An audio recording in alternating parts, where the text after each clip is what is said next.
We got to talk about some of these European countries because it seems like some of them are backtracking. Now, there are some that are still stuck in their ways and it ain't going well for them, but now some of them are admitting, yeah, Trump was right. Trump was most definitely right. And I want to play this clip from Will Kane and what he had to say about something that's happening in Denmark. With that being said, let's dive in. To popular elections, and it's because they've taken a hard stance on immigration. Denmark has made it inhospitable for migrants and asylum seekers to Denmark. What are they doing? Well, they've extended the process, lengthened the amount of time till someone can gain permanent residency in Denmark. You can't just show up and all of a sudden become Danish. They've made housing much less accommodating, much less welcoming. They've even threatened to confiscate jewelry and valuables of would-be refugees in order to pay those refugees' bills. Now, Denmark is doing this because they don't want to look like the UK and France. Take a look at asylum applications in Europe over the last 10 years. Take a look first at Great Britain. In 2015, just under 40,000 asylum claims. That spikes above 108,000 some 10 years later. Same thing in France, from 70,000 to 130,000 in that time frame. But look at Denmark.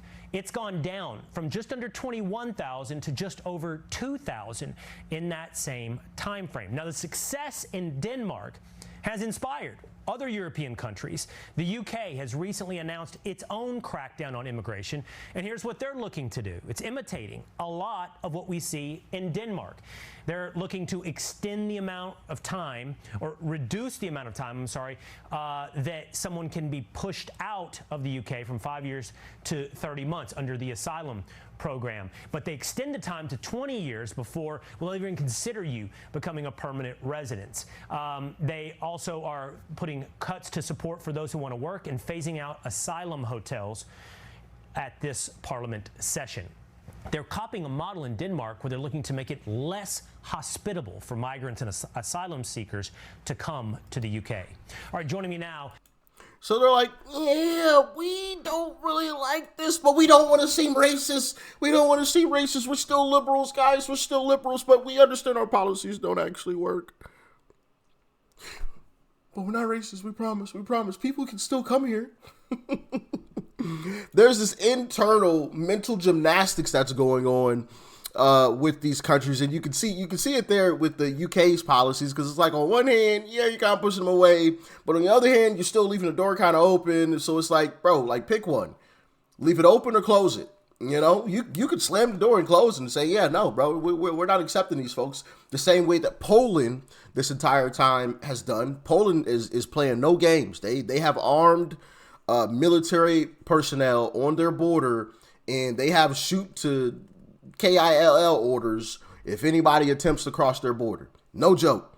Poland is playing no games.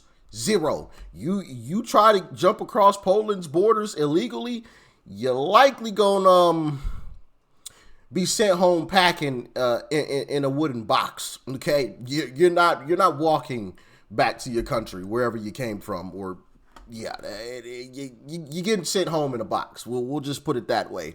They are not playing any type of games. And it is quite interesting to see, because once again, Trump was right. You can't import the third world, all willy-nilly, because you'll become the third world. The truth is that all across Europe, there have been governments, and to a great extent, they had some popular support in the past.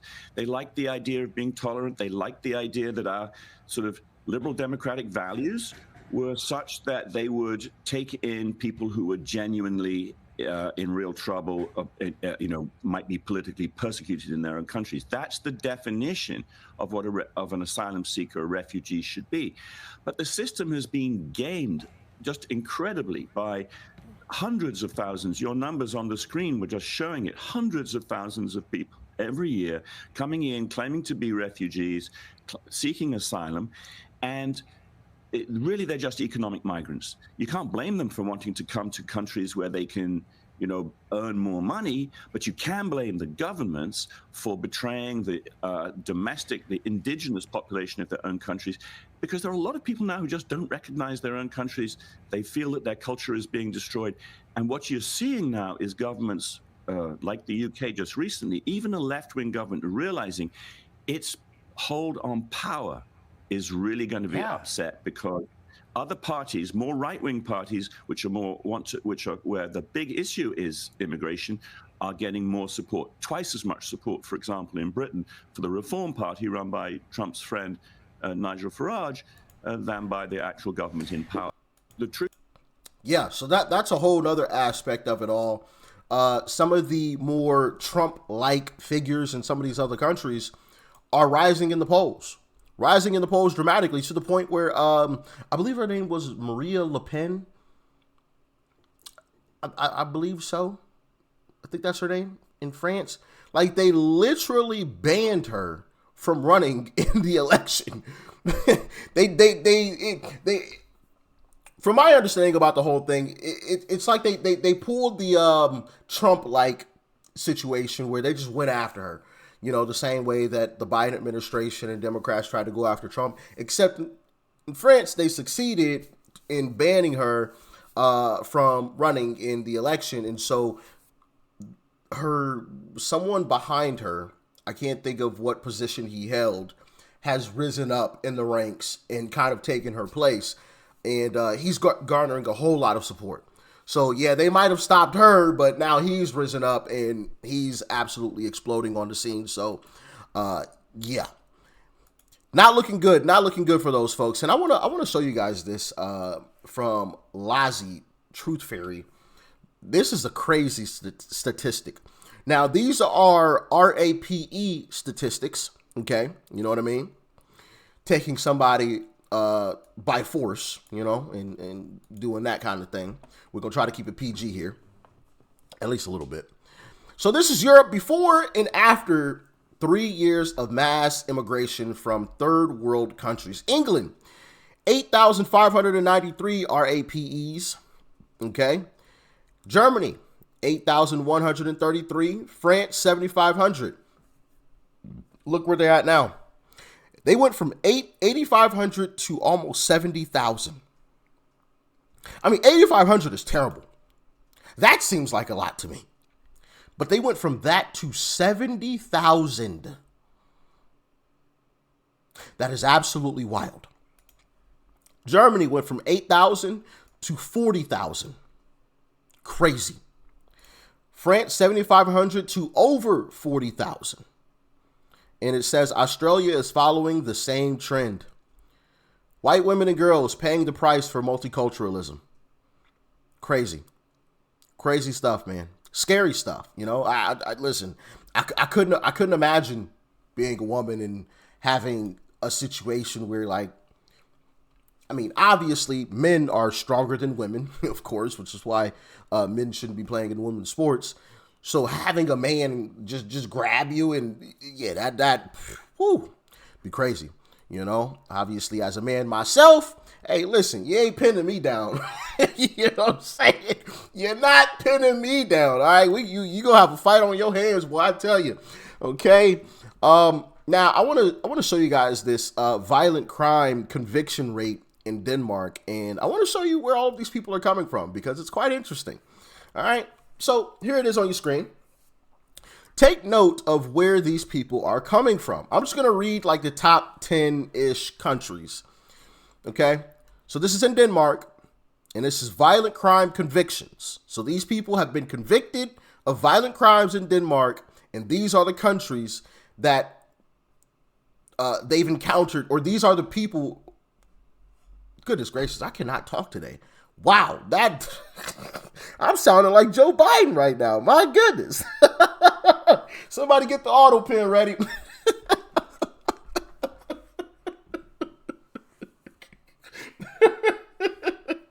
Oh man, sometimes you gotta laugh at yourself, you know? My goodness, that was terrible. That was terrible. I'm not even gonna edit that out because that's hilarious. But okay, so these are the top countries that these folks are coming from. Number 1, Kuwait. Number 2, Somalia. Sound familiar? Somalia? Yeah, I know. Yeah, we talked about Somalia in yesterday's video. If you haven't seen it, definitely go and check it out. Ilhan Omar is absolutely losing her mind, so definitely check that out if you haven't seen it. Lebanon is number 3. Tunisia, Jordan, Uganda, Iraq, Morocco, Algeria, Ethiopia, Syria, Afghanistan. Kind of interesting that one popped up there, ain't it? Considering what recently happened to the National Guardsmen. Rest in peace. Egypt, Iran, Turkey, Kenya, Ghana, Myanmar, Pakistan. Yeah, so a lot of these just off the wall countries. Let me show you guys which countries have the least rate of convictions in Denmark. The number one with the least amount is Japan. Number two with the least amount is Australia. Number three, the great United States of America. Number four, Austria. Okay, then you got Argentina, the Philippines, Ukraine, India, Italy, Germany. Okay, so completely different than this top list up here. Especially if you want to talk about Somalia, considering what's recently been in the headlines here in America. Quite interesting. They're at the top of the list of convictions in Denmark. But the great thing about what's happening here in America, at least, is that Uncle Trump has had enough. He's absolutely had enough. And he's put a pause on everything. I cannot tell you just how nice it is to finally have a president back in office who actually puts American citizens first. Donald Trump has officially announced that we will be temporarily pausing all immigration coming in from third world countries as a result of the absolute tragedy that was the shooting of the two National Guardsmen. One of them, unfortunately, has officially passed away. This came after an Afghani national decided that he was going to basically declare war against the United States of America by going after our service members. We are sending a very clear message that this is not going to be tolerated. We will not put the feelings of people who are privileged to even be in this country above the safety of our own actual people. Unfortunately, the Biden administration allowed immigration to run absolutely rampant. It didn't matter if you came here legally or illegally, and even for those who did do it the legal way, we've now seen that the background check that was done by his administration was absolutely abysmal and pretty much a joke. We have no idea if these people are actually safe or not because they didn't actually care to do their due diligence. But that is all ending. I am so happy to see it, and it is well overdue. It's just so sad that it had to cost people their actual lives to get to this point. Yeah, that is unfortunate, but I am happy that that we have a president that is willing to take action, because could you imagine what it would be like if Kamala Harris had won right now? It would be absolutely insane. Absolutely insane. And I know Kamala and Democrats and Hakeem Jeffries and all of the folks, oh yeah, we're going to close the border. We're going to work on closing the border. And it's like bullshit. Excuse my language. I know I said we're going to keep it PG. My bad. BS. Okay? That is a load of crap. Right? Because if they were going to close the border, if they were going to secure the border, they would have done it a long time ago. You know, so the whole goal was to import as many people as possible, make them dependent upon the government, basically the Democrats, and keep handing them, spoon feeding them so that they eventually vote for you. That was the whole plan. That's why the vetting process was a joke. They didn't really care about vetting these people. All they cared about is, hey, we got more voters. That's all they cared about. I have not seen Democrats fight as hard as they have for these illegals. I haven't seen them fight that hard ever for anything. Anything. Like even the whole Roe v. Wade situation. Like they made a whole hoopla about it. You know, they tried to, and I remember Elizabeth Warren was out in the streets, shaking, pointing, doing the whole acting thing, and it's like, come on, bro, I can clearly see this is an act, you know. But with these illegals, they're traveling to the ICE facilities and doing all this and going to other countries to visit with illegals, and yeah, I've never seen them go that far. Kind of interesting how that works. They'll go that far for illegals, but they won't do it for their own constituents, their own American citizens, you know, that they claim to care so much about. Crazy how that works, ain't it? But anyway, as always, Trump was right once again. Y'all get in the comments. Let me know your thoughts and your opinions. Make sure you hit that like button and subscribe if you are new. And go and check out my merch. Link is in the description. And subscribe to the second channel as well. All of that information is down below in the description box. Peace and love. I'm out.